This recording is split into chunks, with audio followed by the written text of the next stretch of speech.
Magandang araw mga kaibigan. Bigyan natin ng reaction opinion itong post ang balita ngayon. Pahayag ito ni Senate President Gatchalian tungkol sa kalagayan ni Senator Jingo Estrada na dahil sinuspindi siya ng Sandigan Bayan, pati daw yung pagiging senator judge niya ay nawala na rin.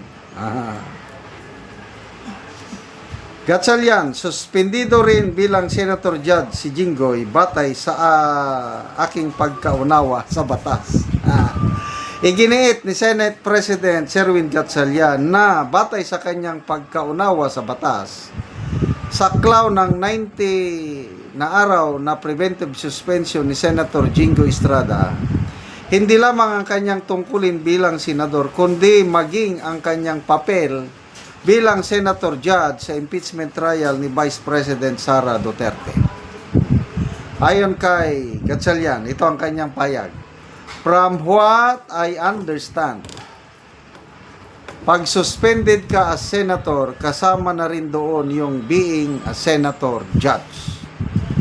Ipinaliwanag pa niya na ang pagiging senator judge ay kaakibat ng pagiging senador at hindi hiwalay na posisyon.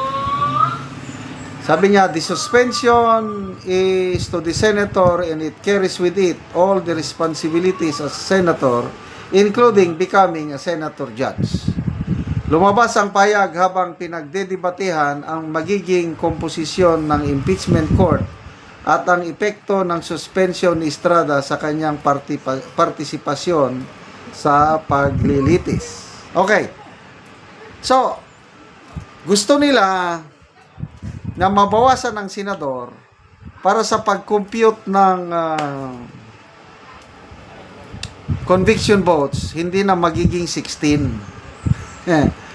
Gusto nilang babaan yung 16 to 15 to 14, gano'n, para makonvict si BP Sara. Ito, si Attorney Edward Chico, isang batikang abogado, nagsalita tungkol niyan. Ito ang dapat nating paniwalaan, abogado. Si Gatchalian, hindi naman abogado yan eh. Opinion niya lang yun. Oh. Napakaliwanag na paliwanag ni Attorney Chico tungkol sa number of conviction votes. Gusto ko lang pong himayin yung votes needed to convict the Vice President dito sa impeachment. Klaruhin natin kasi may post ako kahapon, maraming nag-message, gusto nila linawin ko pa ng maigi.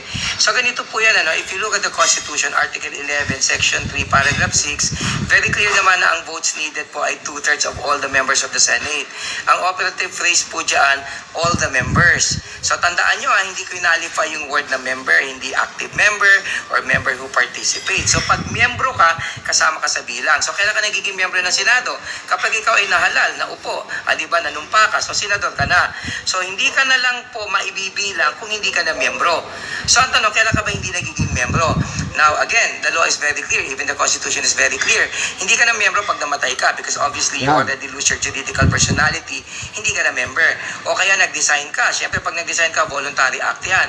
Pangatlo po, kapag ikaw ay na-expel, may ginawa ka sa Senado, kagaya ng ikaw ay tatanggalin, kagaya ng nangyari doon kay Congressman Barzaga, hindi ba? Pangapat po, kapag ikaw ay tumanggap ng pwesto sa gobyerno, sa ekotibo, it means forfeiture of your seat as a senator. It is actually a provision in the Constitution.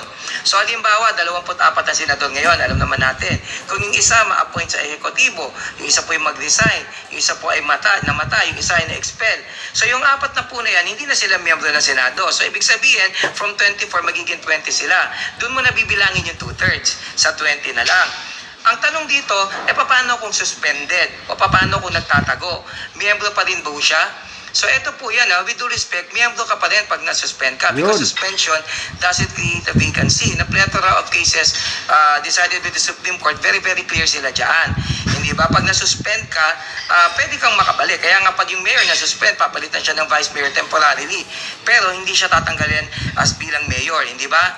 At ganoon din sa trabaho, pag natanggal ka, hindi naman ibig sabihin na hindi ka na empleyado. Pangalawa po, yung kaso ni Bato, nagtago siya. Ngayon, kung nagtago pa, miyembro ka pa rin. Siyempre, miyembro ka pa rin, hindi ba? Ang problema lang, yung mga proponent na nagsasabi na automatically, dahil nagtago si Bato at suspended si Jinggoy, pwede nang bawasan yung bilang sa 22. Ang ginagamit po nilang basis yung Avellino versus Cuenco. Linawin ko lang yung Avellino versus Cuenco po, unang-una, issue po yung patungkol sa quorum.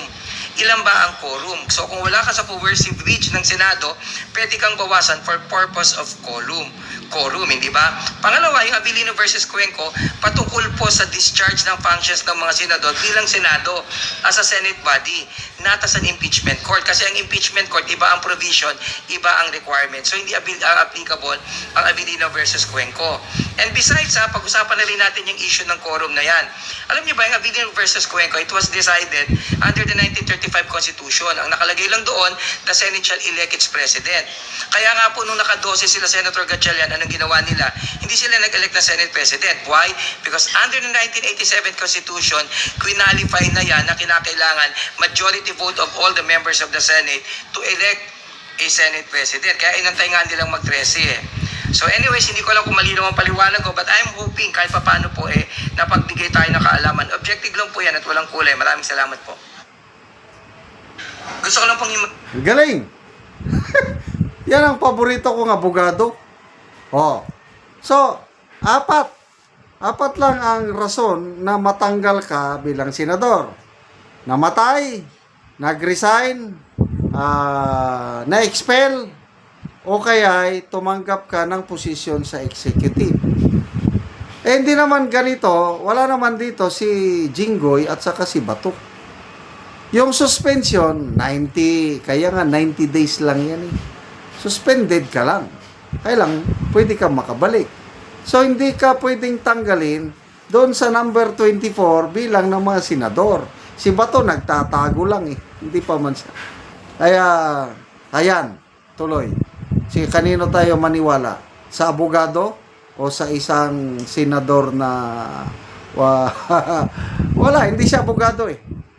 Kaya opinion na lang yun. Kasi gusto nila talagang mapababa yung number of votes to convict BP Sara. Ganun lang yun kasimple. Salamat po, Attorney Edward Chico.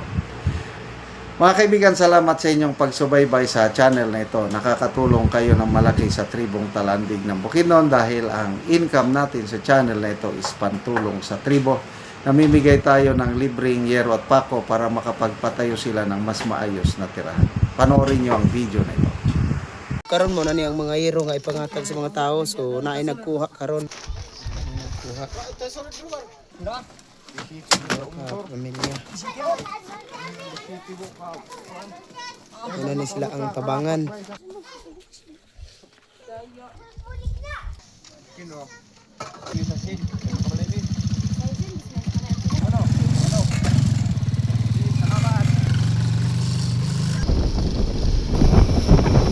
Karon abot na gyud ang gihatag namo nga hero.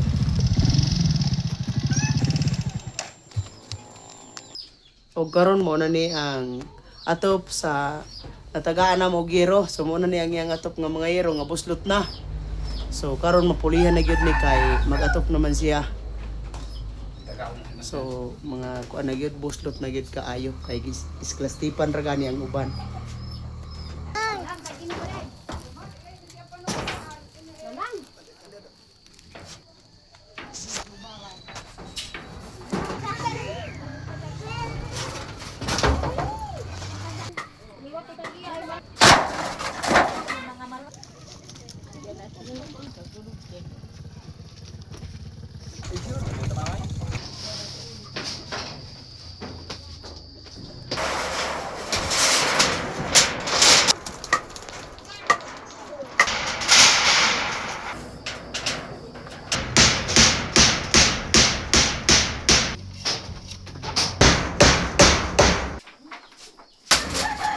O karon humanagit sa pag-atop ang among gihatag nga hero. So napulihan na gyud tong atop nga mga buslot na. Sa nagtabang sa sir, nakatok na gyud nag-altos mi sa ulan. Salamat kaayo. Dako. Salamat sa Ginoo nga dili na gyud nga ulanan kay nakatop nami. Oh, pila na ito katuig ang inyong atop na nga bago pa na pulihan. Ano to mga 80 na katuig kapin. 20 na kapin katuig. Oo, so karon pa gyud mo nakaatop. So salamat kayo nang